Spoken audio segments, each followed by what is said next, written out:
पुन्हा एकदा महंत अनिकेत शास्त्री यांच्याशी या संदर्भात बोलणार आहोत।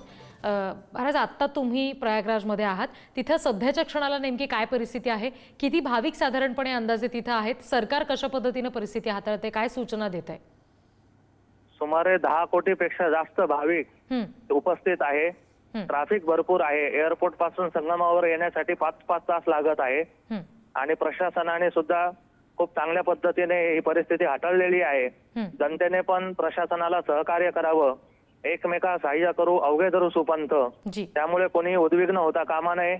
हा पर्वकाल प्रत्येकाच्या जीवनामध्ये पुण्यलाभ करण्यासाठी आहे आणि तो झालाच पाहिजे, परंतु अतिशय नियोजनबद्ध आणि एकमेकांना सहकार्य करून ही वाटचाल झाली पाहिजे। आखाडा परिषदेने पण निर्णय घेतलेला आहे की आजचं शाही स्नान अमृत स्नान हे रद्द करण्यात आलेलं आहे। त्यामुळे या निर्णयाने सुद्धा जनतेला लाभ होईल आणि प्रत्येकाचं स्नान तेथे होऊन प्रत्येक जण आपापल्या घरी मार्गस्थ होईल अशी आशा व्यक्त करतो आणि मृतात्म्यांना पुनश्च एकदा शांती लाभो ही प्रार्थना करतो। पोलिसांचा सुद्धा बंदोबस्त आत्ताच्या क्षणाला तिथे आहे? हो, अतिशय कडेकोट बंदोबस्त आहे। माननीय पंतप्रधान नरेंद्र मोदी जे असतील, योगी आदित्यनाथ जी असतील, यांचं विशेष लक्ष आहे आणि प्रशासनाने सुद्धा खूप उत्तम रीतीने कार्य करत आहे। परंतु ही दुर्घटना घडली ती दुर्दैवी आहे।